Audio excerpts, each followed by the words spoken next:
ये सारे के सारे इंडोर प्लांट्स हैं। हम सब ने ये सेंटेंस तो हजारों बार सुना होगा, बट क्या कभी किसी ने ये सोचा कि इन्हें इंडोर बनाया किसने? नेचर ने या नर्सरी वालों ने या हमने खुद? बिकॉज स्पॉइलर अलर्ट, आज जो प्लांट्स हम अपने डेस्क पर, अपने लिविंग रूम में, अपने बाथरूम में और अपने बेडरूम में रखते हैं, उसमें से कोई भी असल जिंदगी में इंडोर ग्रो नहीं करता। तो आज हम इसी मिथ के बारे में बात करेंगे, और इंडोर प्लांट्स एक्चुअली इंडोर, और अगर नहीं तो फिर हम इन्हें घर के अंदर सक्सेसफुली ग्रो कैसे कर पाते हैं। तो इमेजिन नेचर, आप अमेज़न रेन फॉरेस्ट में खड़े हैं या फिर किसी ट्रॉपिकल जंगल में खड़े हैं। हर तरफ बड़े बड़े पेड़ लगे हुए, लाइक 30-40 मीटर्स लंबे पेड़ लगे, बट उसके नीचे छोटे छोटे plants, moss, ferns, philodendrons, monsteras, peace lilies, snake plants और हजारों और स्पीसीज। पर अब एक बात नोटिस करिएगा, ये सारे प्लांट्स डायरेक्ट सनलाइट में नहीं खड़े होते हैं। इनके ऊपर इतना बड़ा कैनोपी होता है कि सनलाइट लीव से फिल्टर होकर प्लांट्स तक पहुंचती है, कभी ब्राइट, कभी डिम, और कभी तो सनलाइट सिर्फ और सिर्फ कुछ मिनट्स के लिए। यानी इन प्लांट्स की लाइफ ऑलरेडी लो लाइफ में ही गुजरती है। और बस यही से शुरू होता है कंफ्यूजन। लोग समझ लेते हैं लो सनलाइट का मतलब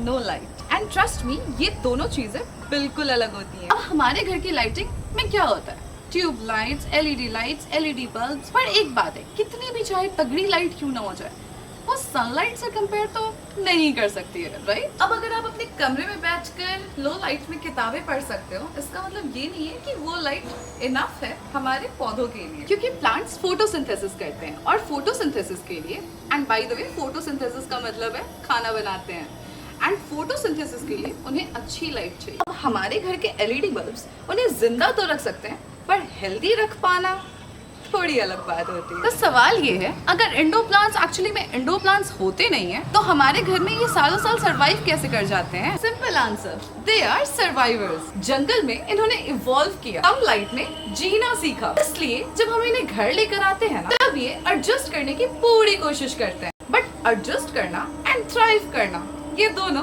अलग चीजें होती हैं। सिंपल सा एग्जांपल है, अगर मैं रोज सिर्फ और सिर्फ ब्रेड और पानी खाती हूँ, तो जिंदा तो रह लूंगी, पर क्या हेल्दी रह पाऊंगी? प्रोबेबली नहीं। एंड ट्रस्ट मी, प्लांट्स के साथ भी एग्जैक्टली सेम ही हो रहा है। लो लाइट में प्लांट्स जिंदा तो रह सकते हैं, पर ग्रोथ स्लो हो जाती है, लीव्स छोटी हो जाती हैं, वेरिगेशन डिसअपीयर हो जाती है, इंटरनोड्स लंबे होने लगते हैं, प्लांट स्ट्रेच हो जाता है, एंड फ्लावरिंग तक रुक सकती है। हम कहते हैं हमारा पौधा तो जिंदा है, पर पौधे कहते हैं मैं किसी तरह से जी रहा हूँ भाई। अब असली क्वेश्चन, इंडोर प्लांट्स बोलते कैसे? क्योंकि साइंटिफिकली ऐसी कोई इंडोर प्लांट्स वाली कैटेगरी एग्जिस्ट नहीं करती। नेचर में ऐसा कोई टैग नहीं होता है, ये है इंडोर प्लांट, ये है outdoor plant, and trust me, ये सारे के सारे मार्केटिंग टर्म है। नर्सरीज वाले उन प्लांट्स को इंडोर प्लांट्स बोलते हैं जो कि कंपैरेटिवली लो लाइट सर्वाइव कर पाते हैं। But trust me, tolerance preference नहीं होता। अगर कोई प्रताड़ना झेल जा रहा है, तो इसका मतलब नहीं है कि उसे प्रताड़ना झेलना पसंद है। एक इंटरेस्टिंग बात बताती हूँ, हर एक इंडोर प्लांट ओरिजिनली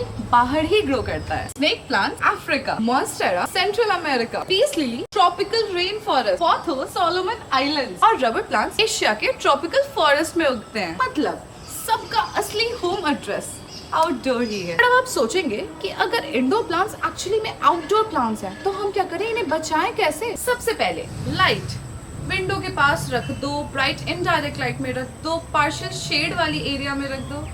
ये सारे के सारे सेंटेंसेस तो हमने हजारों बार सुने, पर इसका मतलब क्या है? तो चलिए मैं आज आपको एक छोटी सी ट्रिक समझा देती हूँ। कुछ नहीं करना, और प्लांट्स को एक ऐसी जगह रख देना है जहाँ से उसे आसमान दिखे। ऐसा करने से सनलाइट डायरेक्टली लीव्स पर पड़ेंगी भी नहीं, और आपका कमरा भी कंपैरेटिवली ब्राइट रहेगा। एंड लेट्स से कि उतना कमरा हमारा ब्राइट नहीं हो रहा है, पर अब लाइट तो हमें पूरे पौधे को देनी है, राइट? तो स्टेप 2, रोटेट द प्लांट। आप जब रोटेट करेंगे तो आपके सारे के सारे पौधे को सारे के सारे तरफ से लाइट लगेगी, एंड हमारा पौधा एक तरफ लीन नहीं कर जाएगा, क्योंकि अब हमारा जो पौधा होता है ना, वो सनलाइट को चेज करता है, एंड जब वो चेज कर रहा होता है तो उस चक्कर में वो कभी कभी एक तरफ मुड़ जाता है। तो अगर आप उसे रोटेट नहीं करेंगे और चारों तरफ घुमाएंगे नहीं, चारों तरफ लाइट नहीं पड़ेगी, तो हमारा पौधा एक डायरेक्शन में लीन कर जाएगा। स्टेप 3, पत्तों को क्लीन कीजिए। जब डस्ट लीव्स पर जमा हो जाते हैं ना, तो सनलाइट पहुंच नहीं पाती है, एंड वो सनलाइट को बेसिकली ब्लॉक कर देती है। तो यस, पत्तों को चमकाते रहिए। एंड स्टेप 4,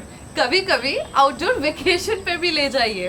सीरियसली, मैं मजाक नहीं कर रही हूँ, कभी कभी सही में बाहर छोड़ दीजिए उसे 1-2 दिन के लिए। मॉर्निंग सनलाइट, फ्रेश एयर, और फिर नेचुरल ह्यूमिडिटी, ये सारी की सारी चीजें ना हमारे प्लांट्स को रीसेट कर देती है। पर एक गलती कभी भी मत करिएगा, अगर कोई पौधा आपके पास 2 साल से कमरे के अंदर पड़ा था उसे डायरेक्टली साउथ साइड की धूप या फिर छत पर ट्रांसफर मत कर दीजिएगा, नहीं तो पत्ते तो जलेंगे ही जलेंगे, आपके पौधे भी एक्चुअली दम तोड़ सकते हैं। ग्रेजुअली शिफ्ट करो, मतलब आज मॉर्निंग सन दिखाया, कल थोड़ा और, परसों थोड़ा और, एंड सो ऑन। अब सबसे टफ सवाल का जवाब देती हूँ, why people kill indoor plants. And मैं एक बात बताऊँ, मुझे तो लगता है कि इंडोर प्लांट्स को मारने की सबसे बड़ी वजह ओवर वाटरिंग बिल्कुल है ही नहीं। एक्चुअल कारण है रॉन्ग एक्सपेक्टेशंस। हम लोग सोचते हैं इंडोर प्लांट्स है, कॉर्नर में रख दो, महीने में एक बार पानी दे दो एंड बस प्लांट्स खुश। बट नो, प्लांट्स कॉम्प्रोमाइज कर रहे होते हैं। तो कंक्लूजन, क्या इंडोर प्लांट्स एक्चुअली में इंडोर प्लांट्स है?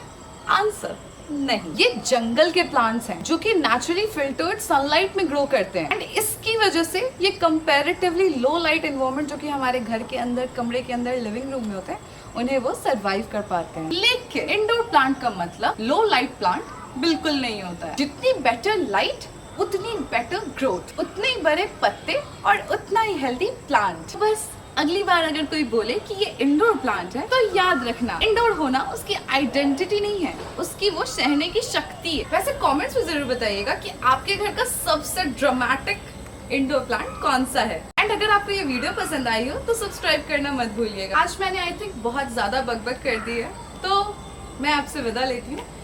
मैं हूँ आस्था वर्मा एंड ये है आस्था's लिटिल जंगल। मिलती हूँ मैं आपसे अगली वीडियो में, तब तक के लिए बाय।